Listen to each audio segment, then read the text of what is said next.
माता दी, हर हर महादेव। कैसे हो आप सब लोग? उम्मीद है आप सब बहुत बढ़िया होंगे। तो हम भी ठीक हैं। स्वागत है आपका फिर से मेरे एक नए वीडियो में। तो आज कल थी कलश यात्रा, आज है पहला दिन भागवत का। तो हम जा रहे हैं 3 बजे। ये आ रहे हैं आंटी जी और ये साक्षी मम्मी, ये है रुद्राक्षी। जूठे मुँह से आ रही है, मुँह धोया भी नहीं। तो अभी 3 बजने वाले हैं, मतलब कुछ मिनट होंगे। तो आज जा रहे हैं, हमें शुरू तो हो गया है। आपको सुमित कुमार के नारे जी आपको बता, एक जगह से दूसरे स्थान पर सुनने के लिए निकलते हैं, लेकिन जैसे पांडाल में आते हैं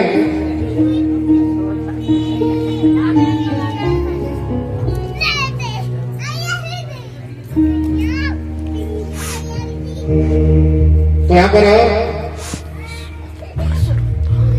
सर्वथा किसी के जो भक्त अपने घर से जो कथा सुनने के लिए आता है और यहाँ पे आकर के दिख रहा कि मेरी सहेली कहाँ बैठी है, और वाकई बात में जो जबरदस्ती जो बैठ जाती, जहाँ का जगह हो चना हो, वाकई बात में बैठ करके फिर इधर इधर की जो बातें जो करती है, जो ना तो खुद सुने और ना किसी और को जो सुनने देती है, जिसकी पूरी कथा में जवान कतरी कतरी चलती है, बंद नहीं होती है, उसको कहते हैं सरोता। और दूसरा है सोता। जिन भक्तों को घर पर नींद की गोली खाने से भी नींद ना आवे, लेकिन जैसे भागवत पांडाल में विराजमान हो और उनको ऐसी गहरी नींद आती है, लेकिन हमको लगता है कि माता जी बड़े ध्यान से कथा सुन रही है, बड़े भाव से सुन रही है, आंखें बंद करके। लेकिन जैसे हम कहते हैं ना भाई आरती के लिए खड़े हो जाओ, तभी माता जी बैठी रहती है। तो बगल में खड़ी हुई बहनी कहते रही, कमला हमको जग जा, आरती को समय है गए हो। तब जाके पता चलता है कि माता जी कथा ना सुन रही, माता जी तो बैठ करके अपनी रात की नींद को पूरी कर रही है। लेकिन ये होता है कि जब भी आप भगवान की कथा सुने, भगवान का भजन करें, हमको निद्रा आती है। ये निद्रा आती क्यों है? इसका भी कारण है। इसका यह कारण है कि जब भगवान ने जब कुंभकर्ण का जब वध किया है, तो कुंभकर्ण की पत्नी का नाम है निद्रा देवी। क्या? निद्रा देवी। तो ये सीधी ही भगवान के पास, भगवान के वैकुंठ में गई और भगवान से कहा कि मैं तुम्हारे वैकुंठ में ताला लगवा दूं। भगवान का देवी वो कैसे लगवा दूं? तो उसने कहा कि जहां पर भी आपकी कथा होगी, आपका कीर्तन होगा, आपका सत्संग होगा, तो मैं तुम्हारे भक्तों के सिर पे जाकर के बैठ जाऊंगा। जिस उनको नींद आ जाएगी, और जब उनको नींद आ जाएगी तो वे आपकी कथा नहीं सुन पाएंगे। तो जब आपकी कथा ही नहीं सुन पाएंगे तो आपके वैकुंठ में कोई नहीं आएगा। तो जब आपके वैकुंठ में कोई नहीं आएगा तो आपके वैकुंठ का ताला लगेगा। भगवान के देवी का भी हमारे पास में उपाय है। उसने कहा आपके पास में क्या उपाय है? तो भगवान का जैसे भक्तों को आलस आएगा, जैसे भक्तों को नींद आएगी, तो हम बीच बीच में जयकारा बुलवा दिया करेंगे, बोलो राधे राधे। जैसे आलस आएगा बीच बीच में जयकारा और भगवान का कीर्तन करवा दिया करेंगे। जैसे उनको आलस आएगा तो आलस भाग जाएगा। इसलिए जिन भक्तों को घर पर नींद की गोली खाने से नींद नहीं आती, जैसे भागवत पांडाल में विराजमान होते हैं, इसी जगह ढूंढते हैं जहां पर कमर लग जाए है? और फिर आराम से सोते हैं। लेकिन वह सरोता से बढ़िया है? मैं खुद ही तो नहीं सुन रहा, औरों को तो सुनने दे रही है। सही बात। और तीसरा है श्रोता, जो घर से व्यक्ति कथा सुनने के लिए निकला है, उसने यहाँ पे बैठ करके कथा को सुना और कथा को सुन करके फिर घर पे जाकर कथा का मनन किया, मंथन किया कि आज हमको कथा में क्या सुनने के लिए मिला। अगर हम उसको अपने मानव जीवन में उतारेंगे तो हमारा मानव जीवन सार्थक हो जाएगा। आप डिसाइड करिए, आप श्रोता बन करके आओ या श्रोता बन करके आओगे, या श्रोता बन करके आओगे? श्रोता। श्रोता कौन से नंबर के बन के आओगे? श्रोता दूसरे नंबर वाले हैं। हाँ, जब आप दूसरे नंबर बन करके आओगे ना, तभी हमको भी कथा सुनाने में आनंद। तो जब हम भक्त जब आनंद लेते हैं तो वक्ता को तो अपने आप आनंद आने लग जाता है। इसलिए ना तो श्रोता बन करके आना है, ना श्रोता बन करके आना है, हमको भगवान के सच्चे श्रोता बन करके आना। इसलिए इस कथा को बद्रीनाथ धाम में नहीं सुनाया है, हरिद्वार की पावन भूमि पर इस कथा को प्रारंभ किया गया है। यहाँ पर आज भक्ति महाराज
लेकिन क्या कभी किसी पापी व्यक्ति ने भगवान को प्राप्त किया है? अब ये भी सुनना चाहते हैं।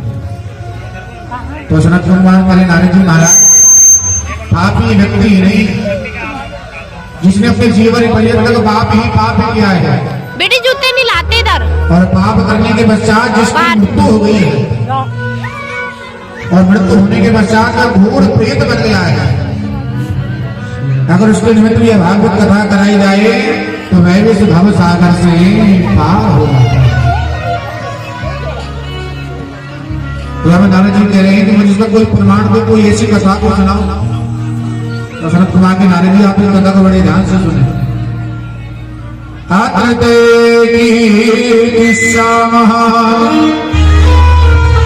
इतिहास जब यस्य श्रवण मात्रेण तापहानि प्रजा।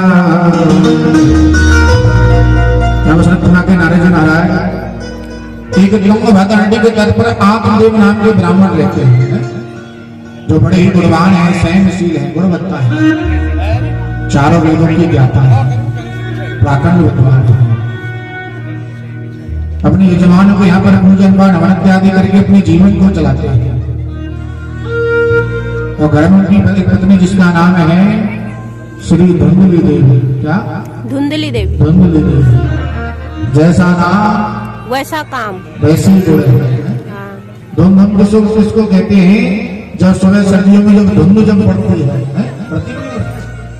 जिस धुंध में इस पार से उस पार दिखाई नहीं देता है, ऐसे ये धुंध नहीं है।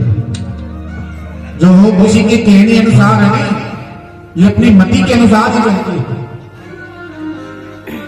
लेकिन जब तक पंडित जी घर पे रहते तब तक बेचारी बिल्कुल सीधी बन करके रहती है। लेकिन जैसे पंडित जी घर से बाहर गए तो झंडा ऊंचा रहे हमारा। बढ़िया धुंधली का फिर पड़ोसियों से लड़ना झगड़ना प्रारंभ हो जाता है। और आपको बता कि मोहल्ले में एक आध माताएं तो ऐसी रहती है कि जाते सब डरे। सही बात। कि बहन यहाँ तक जो कहमत दिली तो कुछ चिपट जाए, होती कि नहीं होती? हाँ होती है। जाते सब डरे कि यहाँ तक मत कह दी। ऐसी ये धुंधली है जिससे सब डरते हैं, लेकिन इसने किसी को नहीं छोड़ा, सबसे लड़ती झगड़ती रहती है। और अब तो पड़ोसियों से लड़ने के लिए ज्यादा कुछ ना करना पड़े। आपके घर को जो कूड़ो है, वहां घर के कूड़े को पड़ोसी के दरवाजे पे कर दो, फट दे तो कैसी लड़ाई होती है। ऐसी धुंधली अपने घर के कूड़े को लाती है और पड़ोसी के दरवाजे पे कर देती है, जिससे अगर वह कुछ कहती है तो दरवाजे से लड़ना प्रारंभ कर देती है। लेकिन जैसे ही पंडित जी घर पे आत्माओं के लिए कथा करवाता है, तब शब्द ग्रंथि का आवाज लगाया जाता है, जिसमें वे अपने पुत्रों का आह्वान करवाते हैं। जब वे पुत्र वहां पर इस कथा को सुन करते हैं, क्योंकि शाम को जो कथाएं होती हैं उसमें हर पेट के नाम से तो बांस नहीं जान सकते। शाम को कथाएं हैं तो भगवान को प्राप्त करने की कथाएं कराई जाती हैं। तो यहाँ पर आज हमने यहाँ पर गौपर जी शब्द बंदी का आह्वान लिया है, और शरीर रास में यहाँ पर धुम्रकारी का आह्वान होता है। धुम्रकारी और शरीर रास में बैठ करके नंद भगवान की कथा को सुनता हुआ जाता है। जब पहले दिन की जब कथा को जब सुना है, तो पहले दिन कथा को सुन करके ही जो हरे रास की जो एक ग्रंथि है वह फट गई, और दूसरे दिन की जो कथा को जब सुना है, ऐसे दूसरे दिन की ग्रंथि फटती हुई जा रही है। और जिस यहाँ सप्ताह दिवस की जब कथा को जब सुनाया है, तो उसमें आराम जैसी फटा, उसमें की तीर आवाज, क्योंकि भगवान के नाम से यहाँ पर वो पाठ सुंदर सा अभिमान लेकर के आए, जिसमें माला लेकर खड़े इसलिए धुंधकारी के स्वागत की। तो यहाँ पर गौपर जी महाराज से प्रश्न किया है, ये बात करो, यहाँ पर कथा तो सबने सुनी, तो ये सिर्फ धुंधकारी के लिए विमान क्यों आया? हम सभी के लिए विमान क्यों नहीं आया? और पात्रों ने कहा है गौपर जी महाराज, सिर्फ धुंधकारी ने अपनी मुक्ति की इस कथा को सुन किया है, और जो सभी ग्रामवासी हैं इन्होंने इस कथा को सिर्फ मनोरंजन के माध्यम से सुन किया है। तो ये देखने के लिए कि कैसा पांडाल लगा हुआ, कैसी व्यवस्था है, तो ये देखने के लिए कैसा गाना बजाना होगा, कैसे भजन गाए जाएंगे, तो ये देखने के लिए कैसे व्यास जी कैसी कथा करने वाले हैं। और कोई ये सोच करके आया कि हमारा घर पर मन नहीं लगता, टाइम पास नहीं होता, तो वहां पे जाकर के बैठेंगे तो हमारा टाइम पास हो। लेकिन बंधु जो कथा है ये टाइम पास का साधन नहीं, मनोरंजन का साधन नहीं। मनोरंजन के अनेक साधन है। जो भगवान की जो भागवत की जो कथा है ये सिर्फ मुक्ति का साधन है। इस कथा को भी मनोरंजन के माध्यम से नहीं सुनना चाहिए। इस कथा को सदैव अपनी मुक्ति के लिए श्रवण करना चाहिए, सुनना चाहिए। आज ये बंधुकारी यहाँ पर कथा को परिणाम करना कि नहीं, एक नंबर का पाप है। उस कथा को सुन करके भगवान के धाम के लिए जाना। धन्ना भागवती वार्ता प्रेत प्रीणा विनाशिनी साप्ताहोपि कथा धन्य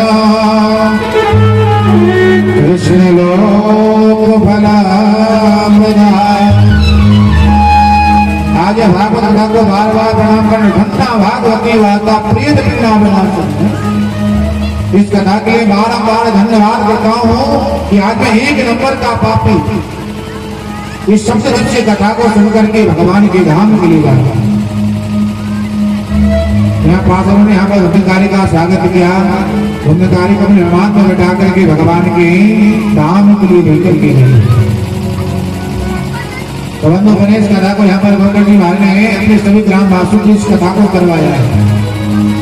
और जैसे प्रभु श्री राम सभी अधुरवासियों को साकेत धाम लेकर के गई थी, ऐसे यहाँ पर गौकर जी महाराज सभी ग्रामवासियों को भगवान के धाम के लिए लेकर के गए। बोलिए श्रीमद् भागवत महापुराण की।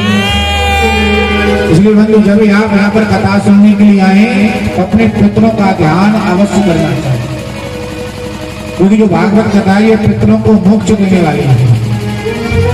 भगवान सभी प्रार्थना करें, हे गोविंद हे द्वारकानाथ, जिन पितरों की अधोगति हुई है, जिनकी सदगति नहीं हुई है, आप उन पर ऐसी कृपा बना करके रखना इस कथा को सुन करके वे तुम्हारे चरणों में जाकर के विराजमान हो। बोलो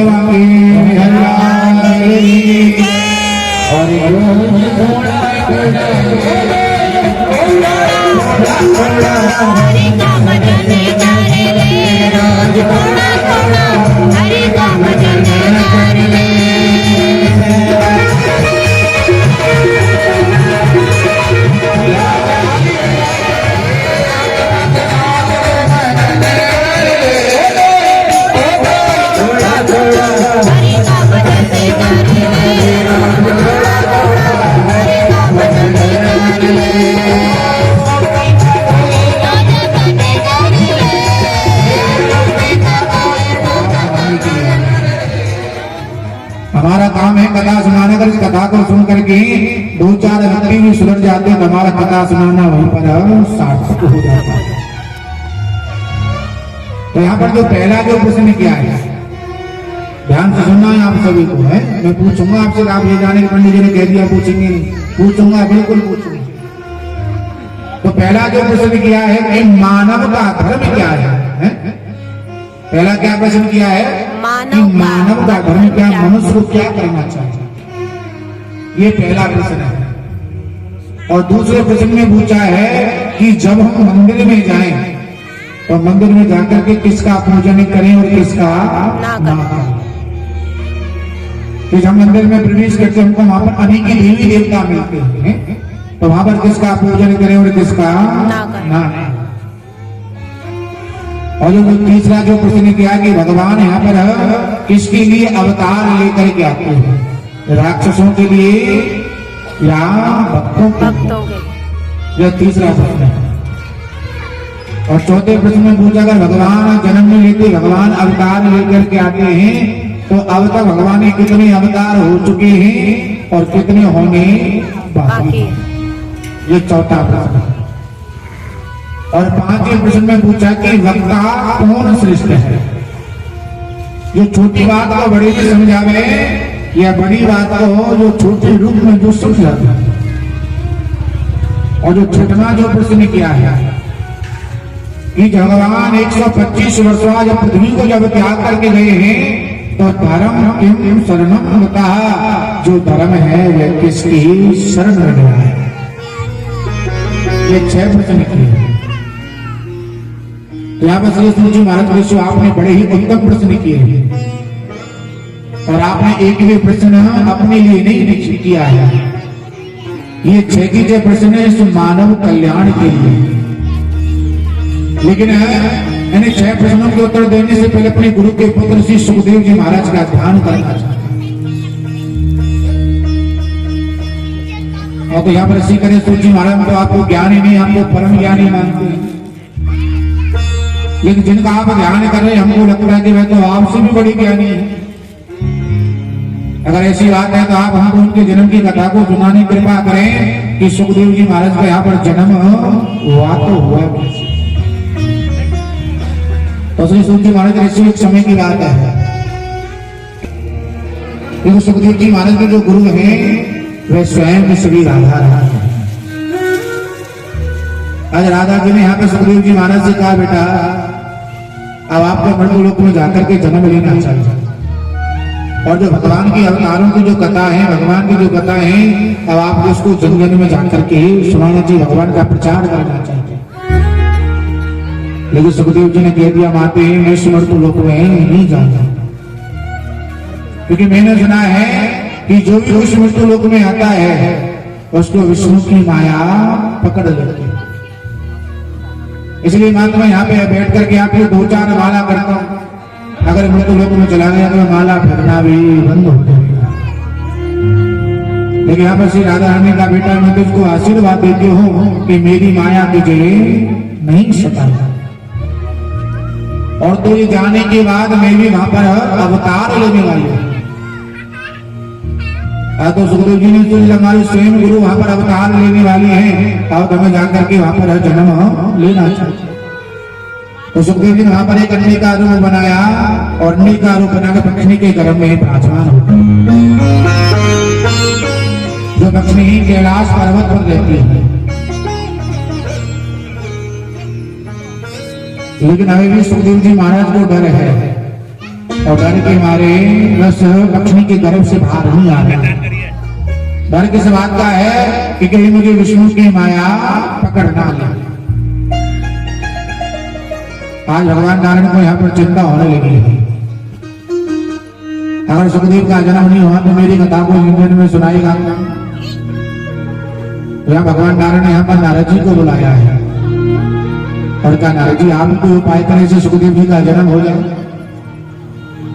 तो नारद जी करे भगवान हमारा तो काम ही यही है। नारद उसको कहते जिसकी बात कोई रद्द ना कर सके उसको नारद कहते हैं।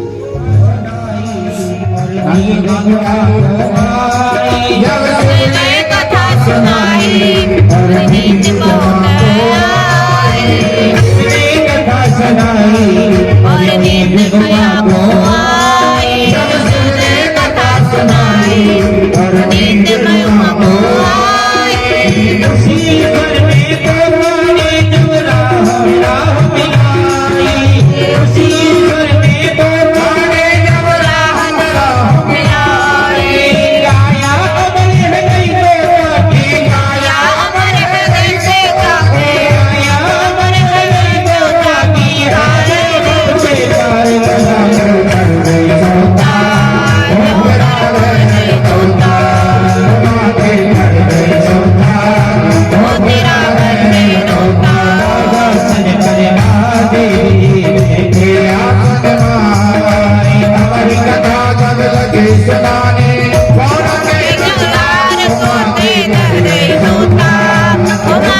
जमीर जायदा और मन में बसा कर तेरी मूर्ति उतारो तेरी आरती मन में बसा कर तेरी मूर्ति उतारो मैं गिरधर तेरी आरती मन में बसा कर तेरी मूर्ति उतारो गिरधर तेरी आरती बसा कर तेरी मूर्ति उतारो गिरधर तेरी आरती करुण करो कष्ट हरो याद लो भगवन अब मैं फंसी नाम मेरी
मत करो, राधे राधे करो, राम राम, राधे राधे, जय श्री श्याम, ऐसे करो।